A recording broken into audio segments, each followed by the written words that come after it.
Hey, good morning to my colleagues in the press. I need Carlos and Mario next to me because we're the Cuban. Right here. It's Tuesday, November. Right here. I'm gonna didn't get the memo about Yeah, the- no, I know. That was my fault. That was my fault. It was my fault. No, good. Yeah, Mario, you cannot Get stand in up. here. Get in here. Yeah. So good morning to all of you, and good morning to my fellow colleagues in the press. A few remarks. I thank all the members of Congress, the senators who are here with us, and I have asked Carlos Jimenez and Mario Diaz-Balart to be next to me because the words that I'm going to be speaking echo what they're feeling. And then I'm going to give the opportunity to the senators and the rest of the members of Congress to speak to you or give you some sound bites. As you know, I'm Maria Salazar. I'm the representative of District Number 27 in South Florida, the heart of the Cuban exile community in the United States, the city of Miami. And as I stand here today, the Cuban people are crying for freedom. Yesterday, as you know, the whole world watched as hundreds of Cuban dissidents were silenced by the regime. A few weeks ago, Cuba's brave freedom fighters planned to go back to the streets and shout libertad, or liberty, once again. They encountered threats, kidnappings, and abuse. And yesterday, when the time came, they were muzzled once again. Junior Garcia, for example, the brave leader of this movement, has been under siege in his own home for days. They have covered his windows with enormous flags to cloak him in darkness and force him back into submission. For 6 decades, 62 years, this murderous regime has put a stranglehold on the Cuban people, but now the Cubans are saying enough. That's why every opposition leader right now is under house arrest. And dozens of teenagers who dared on July 11th to demand liberty on the streets of Havana are condemned to rot in a Cuban prison just for screaming liberty. That's why the repressive apparatus shuts down internet access every time.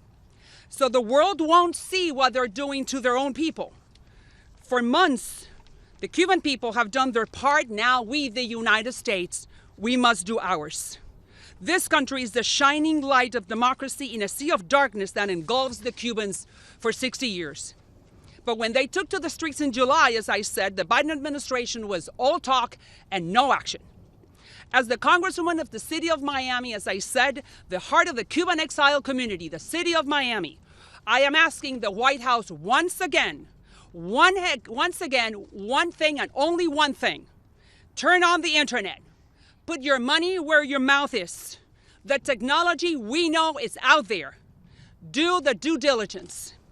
Let's send a clear message to the Cubans that they are not alone. And it's not only Cuba. It's Venezuela. It's Nicaragua. It's Afghanistan. We're sending the wrong message to dictators around the world that we, the United States, the beacon of hope, is missing in action. I call once again on this administration to work with the technology companies to provide internet to Cuba. There are no excuses. Cuba will be free soon. We know that.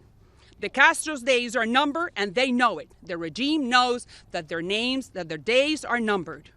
The Cuban people are on the right side of history. The United States needs to be with them. Now it's up to the Biden administration to do so. Thank you. Now some remarks en español. Ustedes saben que yo soy la representante de la ciudad de Miami, que es el corazón del exilio cubano en los Estados Unidos.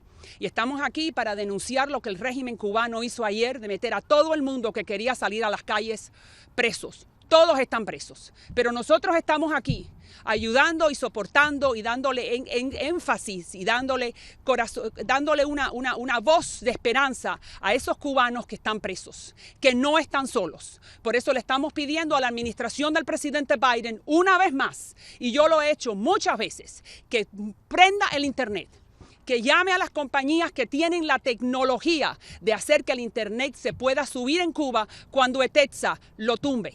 Por eso le estoy pidiendo ahora una vez más a la administración del presidente Biden que haga el due diligence, que haga lo que tiene que hacer y que provee conectividad a los cubanos. Eso es lo único que necesitamos y los cubanos harán el resto. Los cubanos están del lado correcto de la historia. Ahora depende que esta administración esté con los cubanos del lado correcto de la historia. Thank you. Now I'm going to let Senator Rubio, please, to mention a few words. Thank you. Thank you all for covering this today. Thank you, Congresswoman Salazar, for calling this, and all of you for being here today. I think what's most interesting, this is a movement inside Cuba that's led by young intellectuals, artists. These are not people that were political activists. It's a very young generation who's demanding a better life. And the entire power of the regime, the military, the party apparatus, the government, everything, the entire power of that regime was unleashed to prevent people from walking in the street and shouting slogans. To think about that for a moment. They unwittingly, in so doing, did two things. The first is they created a powerful new symbol of resistance. I think this only adds to the movement. They actually gave, for a week and a half, free publicity to artists and intellectuals that may not have been widely known throughout the island as leaders of this movement that now are well known within the island. The second thing is they revealed who they really are. I, for the life of me, don't understand how any of these countries that continue to defend Cuba in international forums can do so. But in the way they reacted towards this, from the mobs that they unleashed on people's homes to flags covering windows, they reveal who they are. They prove those protesting against them correct. And so I hope this administration will use the power and the influence of this government that we have at every international forum to ask countries around the world, how can you continue to align with this? How can you continue to support and defend this regime, this government, and its actions? Now, it's already been mentioned about the internet. Look, the technology to do it exists. It's not easy, but it can be done, especially in key moments in which we know the internet's going to be shut down. It's a matter of will and desire. And I don't expect a lot, frankly, when the person in charge of the Cuba portfolio in the State Department just a year and a half ago was organizing trips for members of Congress to meet with the regime. I don't expect a lot when the people at the National Security Council who are involved in the Cuba portfolio are people who are deeply involved in negotiating a failed deal with the regime. Fact of the matter is, the people in charge of this on an hourly basis in this administration are not on the side of what we're asking for. What they want is an understanding and an agreement with this evil regime. So I'm not expecting a lot unless the president himself makes it a priority, which so far he has not. Brevemente en español, mis palabras son que este es un movimiento de intelectuales y artistas jóvenes, una generación esperando y exigiendo una vida mejor, libertad de expresión, libertad política. Y la reacción del gobierno del régimen fue utilizar todo el poder del gobierno, del partido, de los militares, para oprimir, para prevenir. Y en haciendo eso han hecho dos cosas, le han dado fuerza a este movimiento, publicidad a este movimiento. Los medios de comunicación oficiales se pasaron 2 semanas condenando esto y le han dado, ahora muchos en Cuba conocen lo que no conocían antes, pero también han sido descarados. Ahora se ven claramente quiénes son la naturaleza y quiénes son en este régimen. Y el mundo entero lo ha visto. Y la pregunta mía es cómo estos países siguen, estos países que siempre están defendiendo a Cuba en los foros internacionales, cómo pueden seguir del lado de ellos. Y le pido a esta administración que lo haga prioridad, una prioridad diplomática de presionar a estos países y preguntarle claramente cómo ustedes siguen defendiendo ese régimen que actúa de esta manera. Y segundo, le diré que ya se ha hablado, la congresista Salazar ya lo mencionó, de la internet. Es posible, se puede hacer, especialmente en momentos clave en que sabe que vienen protestas, en momentos claves políticos, se puede hacer, pero no es prioridad. Porque la persona que está encargado del tema de Cuba en el Departamento de Estado es una persona que hace 1 año y medio estaba coordinando viajes para congresistas a reunirse en Cuba, en La Habana, con líderes de este régimen. Y también la persona del Consejo de Seguridad Nacional encargado del tema de Cuba es alguien que participó activamente y apoya todavía el arreglo que se hizo bajo Obama con el gobierno de Castro.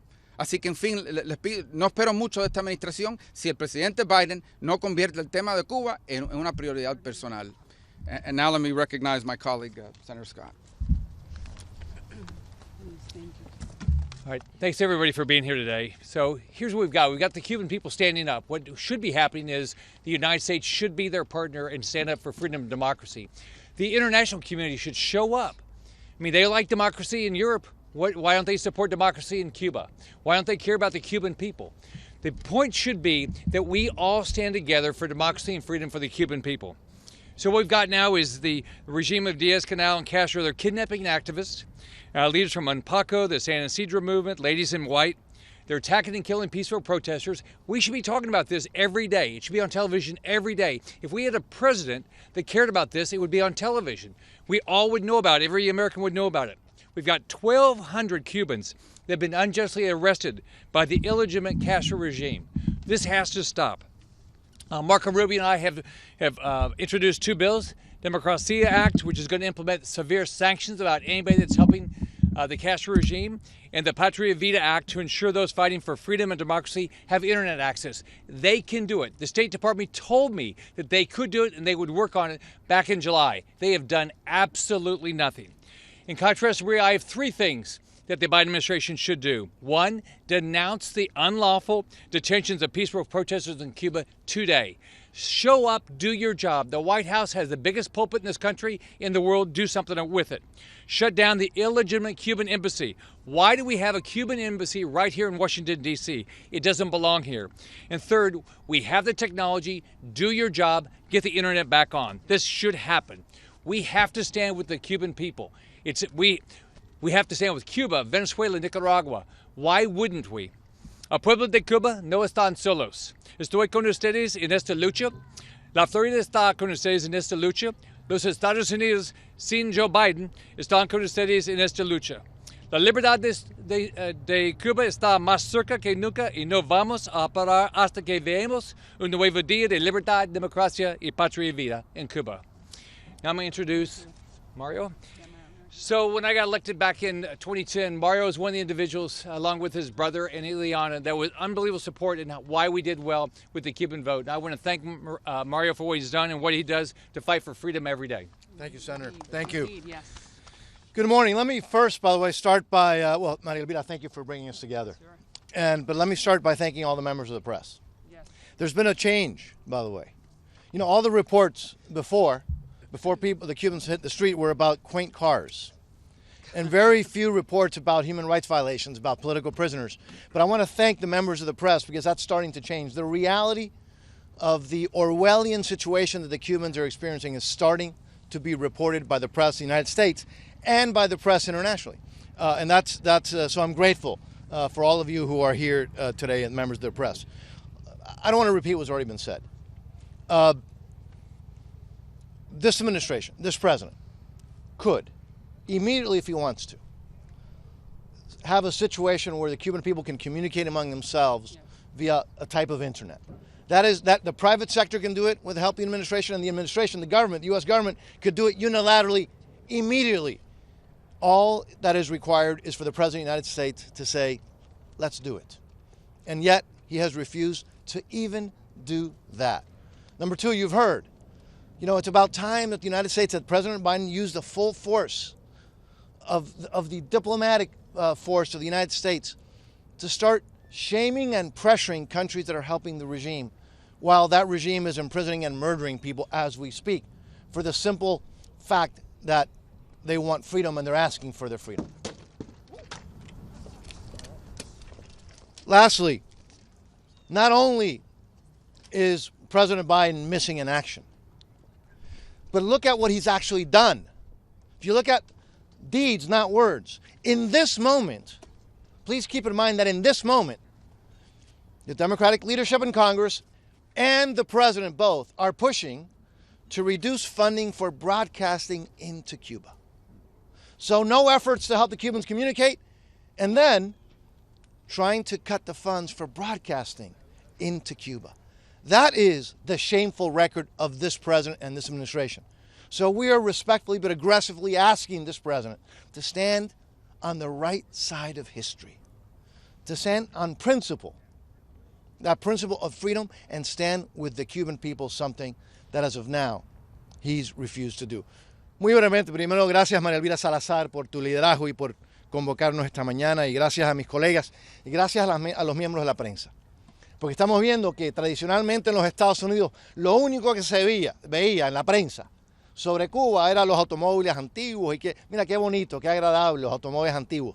Y muy pocos reportajes sobre el sufrimiento, la realidad del pueblo cubano. Pero eso está cambiando en la prensa norteamericana y en la prensa mundial. Y por eso les doy las gracias a los miembros de la prensa por estar aquí y por fin estar cubriendo la realidad que está sucediendo dentro de la isla. Este presidente hasta ahora ha estado totalmente ausente. Pero peor que estado ausente, parece haciendo todo lo posible para ayudar al régimen de Castro. En estos momentos, cuando los cubanos lo que quieren es poder salir a la calle y le hace falta comunicación, el presidente Biden pudiese en 24 horas establecer una red para que los cubanos se puedan comunicar entre ellos, pero ha rehusado hacerlo. ha rehusado hacerlo. Y no solamente ha rehusado hacer eso, pero miren lo que está haciendo, no lo que dice. Está recomendando, y el liderazgo demócrata lo está apoyando en esto, recomendando la reducción de los fondos para la comunicación dentro de la isla, para la radio que llega a la isla. Eso es lo que está haciendo el presidente Biden en estos momentos. No, este no es el momento de ayudar al régimen, presidente Biden. Este es el momento de estar con el pueblo de Cuba, igual con el valiente pueblo de Venezuela y el valiente pueblo de Nicaragua. Le urgimos, le pedimos a este presidente que se una a la causa de la libertad, que se una a estos pueblos que están luchando por su libertad y que se ponga de pie por esa causa, una causa noble, que se ponga en el lado correcto de la historia. Hasta ahora, el presidente Biden o está ausente o peor, está ayudando a los tiranos que están haciendo tanto daño en Cuba y en otros países de nuestro hemisferio. Let me now introduce a person who, by the way, back home needs no introduction. He's been a leader in our community. He's been a leader on the freedom issue, even though he was a local official. And now he's brought his leadership here, and he's a dear friend, a person that I rely on immensely, and that is Congressman Carlos Jimenez. Thank you, Mario. Thank you, Mario. And again, thank the Senator Maria for putting this together. The senators for being here, and also all my colleagues in Congress. Today we stand here in strong support of the freedom fighters in Cuba and against communism. The very system of social, political, and economic oppression has brought misery, poverty, and death to the Cuban people. Communism indeed does make everybody equal. It makes them equally miserable. As the struggle of the Cuban people continues, I led several of my colleagues, many standing here with me today, in demanding Secretary Blinken take decisive measures in support of the Cuban protesters. The time for roundtable discussions and empty words are over. It's time for President Biden and Secretary Blinken to grow a spine and keep their commitment to freedom and democracy. Mr. President, Mr. Secretary, here's how you can do it. Condemn the communist Cuban regime for their decades of oppression. Condemn the communist Cuban regime for any acts of violence against protesters, which we've already seen. Condemn the evils of communism that has led to the misery, the poverty, the stifled basic and fundamental human rights. Support the mission of the protesters in Cuba, which includes establishing free and democratic elections, release of all political prisoners, and the establishment of a free and independent press. Commit the United States to continuing the policy of maximum pressure and applying more pressure to the communist illegitimate Cuban regime until fundamental democratic reforms take hold. Establish by any means necessary internet connection and technology. And as my colleagues have previously stated, that's of vital importance for the people of the Cuban people to be able to communicate with themselves, and just as important for them to be able to communicate with the outside world, what's actually happening in Cuba, their daily lives, the oppression of the Cuban people by their own government. On a personal note, I emigrated to this country with my family when I was a young boy, just 6 years old. I lived through the indoctrination curriculum in elementary school. I witnessed my birth country crumble to the woes of communism. Luckily, my family and I had the opportunity to immigrate to this great country. You know, in just one generation, my family went from Cuba to Congress. I believe with all my heart and soul that in no other country in the world is that achievement possible. For that reason, I will always stand firmly on the side of those who yearn for freedom and democracy. It's time for Biden and Blinken to be on the side of those who yearn for freedom too. And I ask for them, please, please support the freedom fighters in Cuba, and urge their unwavering support of freedom and democracy, not only in Cuba, but in Venezuela and Nicaragua and all parts of the world, especially in our own hemisphere. And to the Cuban people, our message is we stand with you, we will always stand with you, and we won't give up until one day we see a free Cuba. Patria vida. Thank you. And now I want to introduce the House Minority Whip, Steve Scalise. Hey. Thank you. Thank you. It's an honor to be here today, standing with my colleagues, especially those who, in the case of Carlos Jimenez, fled Cuba himself, Mario Diaz-Balart, Maria Elvira Salazar, whose families that directly experienced the oppression of socialism in Cuba. And we stand with those people in Cuba who yearn for freedom. One of the great hallmarks of America is that we don't only hold our pride and freedom to ourselves, we share it with the world. We share it with people anywhere around the world, whether they're living in a free nation today or whether they're living under oppression and socialism and they want freedom. That Statue of Freedom that stands right behind us is a beacon of hope for everyone around the world who believes in freedom. And in many nations like Cuba, that freedom's being denied. And when they seek it in the streets, we need to be there with them. They speak firsthand about what they've seen from the oppression and the ills of socialism. It's about government control. It's about government taking away the freedoms of individuals and having to rely on the government. One of the dangers we see right here this week is there is a march towards socialism by the Biden agenda, by what Speaker Pelosi is bringing on the floor, and we reject that too. We're calling on President Biden to stand with people who are seeking freedom all around the world. Let's make sure here we don't let America become a socialist nation as they contemplate trillions of dollars in new spending on more socialist-style programs. Big government socialism has failed everywhere it's been tried. We cannot let it come to this great nation. We are proud to stand with the people of Cuba, all of those who seek freedom in Cuba and all around the world. Thank you for putting this together. Thank you, Leader. Thank you, Leader Scalise, for being with us. And now I want to acknowledge Representative Michael Waltz. I'll be brief. Thank you so much. Look, here's the bottom line. Communism kills. Communism has killed more people throughout world history than any other ideology in world history. Communism is killing today in China. It's killing today in Russia. It's killing today in Venezuela. It's killing today in Nicaragua. It's killing today in Cuba. It kills. So we see all of those countries now lining up behind this regime. These murderous dictatorships. President Biden says America's back, says he wants to lead with diplomacy. Where is his diplomacy? Where is his leadership in the Organization of American States? Where is his leadership in the United Nations? Where is his leadership in the Western Hemisphere? Is he even planning to make a visit to South or Central America anytime soon? Heck, I'll take one to just Miami. How about that? Look, come down to Florida, come down and face the Cuban American population, hear their stories, hear from their representatives. And at the end of the day, you know, action has consequences. Well, when you're a president of the United States, inaction has even bigger consequences. And President Biden's inaction when it comes to this oppressive regime is killing people, is allowing them to be imprisoned, to be silenced, and to be killed. And that blood is on his hands, and we will hold him accountable for it. Thank you, and I yield to Ms. Granger. Yeah, that's right. Ranking member.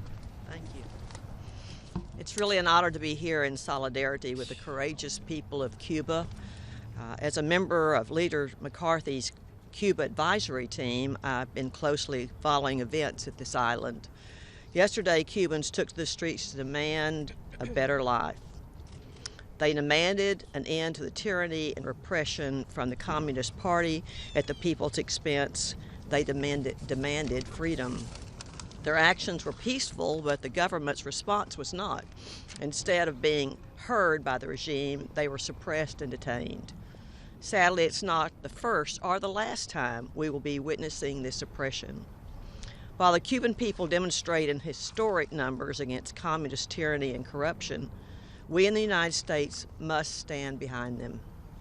As ranking member of the Appropriations Committee, I've supported critical programs to encourage democracy in Cuba and ensure Cubans have access to the unbiased, objective news and information.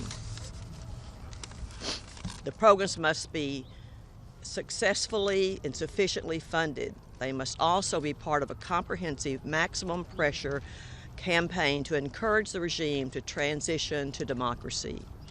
The American support is important, but we must be clear it's the Cuban people themselves who are leading this fight. As long as they have hope for a better future for Cuba, my colleagues and I stand ready to help them make it a reality, and thank you. Thank you, Congresswoman. Thank you for being here with us. And now I would like to acknowledge Congressman Lee Zeldin from the state of New York. Thank you. Lee Zeldin from the 1st Congressional District of New York. I view this not as a Cuban issue. This is just as much an American issue. And we might not be aligned with the Castro regime, far from it, but we can strengthen our alliance with the Cuban people. They're fighting for freedom. They're fighting for liberty. One of our instruments of national power here in our country is information. We often hear about military and diplomatic and economic pressure, but we have an ability to provide internet, to allow communication, to help the Cuban people achieve freedom and achieve liberty. I certainly don't want to ever see what we're witnessing in Cuba grow here in the United States. We're seeing the ills, the evils of socialism, the economic oppression, the lack of opportunity, the substandard housing, the substandard healthcare. None of that has any place in our country, and for our allies, the Cuban people, for their families who are here in the United States, we have a duty and an obligation to speak up, to step up, and to help ensure that the Cuban people are able to achieve that freedom. I'd like to thank Maria Salazar and Mario and Carlos and the senators who are here. They are on the front lines of this fight in their home districts in South Florida. And they are pouring their heart and souls into this effort. And for any of their constituents who are watching this live stream, I will tell you as a representative from New York that I have heard Maria and Mario and Carlos passionately advocating for this cause every moment, every opportunity here in Washington, D.C. And on behalf of my constituents and fellow New Yorkers who care about this issue deeply, we owe a debt to Maria, Mario, and Carlos for what they're doing here in our nation's capital, and it's an honor to stand here with them. Thank you. Yeah, it's an honor to stand with you, and thank you very much for being in this press conference. And now I would like to introduce and give an opportunity to one of the shining stars of the Florida congressional delegation, Kat Kamek. Thank you, Maria, and thank you to all my colleagues for being here today.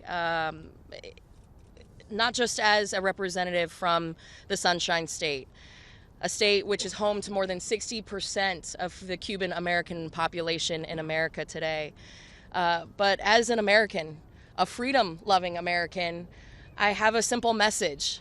To the Biden administration, freedom is not a la carte. You cannot condemn the actions of one dictator and then turn your cheek when it's 90 miles in your backyard. We have an obligation to stand with the people of Cuba as they fight for freedom, as they fight for the basic human rights that they have been denied for 62 years. This issue of the lack of engagement, the lack of internet, the lack of basic options and assistance from this administration, it's embarrassing. It is horrific.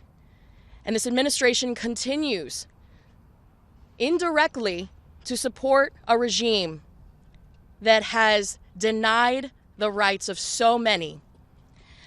As, again, someone who represents a state that is home to over 60% of the Cuban population, as well as for those Cuban Americans that serve right alongside me, both in Congress and in our office, I want you to know we are with you. We stand with you. And if this administration chooses not to take action, not to condemn the actions of this regime, I know my colleagues and I will continue to fight in working with the private sector to deliver the very basic needs in order to bring freedom and liberty to the island. Patria y vida. Thank you, Kat. And finally, I would like to welcome Representative Michelle Steele. And she is with us not only in spirit, but she knows very well what we're talking about because she's fighting it. Her family fought it, and she is an eyewitness of what we want for not only for Cuba, but for the rest of the hemisphere. Michelle Steele from the state of California. Thank you very much, and thank you all the colleagues that's standing up for Cuban people. The United States is a beacon of freedom and democracy around the world, and we must stand united against communist regimes. My parents fled from North Korea and the country's communist rule and saw the devastating impact of communism firsthand. My family knows what it was like to wait in lines for necessities. That is not how people deserve to live, and it's how the people of Cuba are forced to live every day under communist rule. The Cuban people are protesting a decades-long communist regime that has repressed millions. When I see what is happening in Cuba, I am reminded again why America is the greatest country on earth. In this country, a first-generation Korean American can build an American dream here and become a congresswoman. In our country, we respect and value our freedom of speech and expression. This country and this administration must stand up for those values, and I'm proud to stand in support of the Cuban people. And thank you. Well, thanks to all of you. Thank you for attending this press conference. If you need any extra bites, we're going to be staying a couple of more minutes in Spanish. If you need any other Spanish bites, we're here to thank you very much. And Cuba, libre, patria y vida. Thanks again.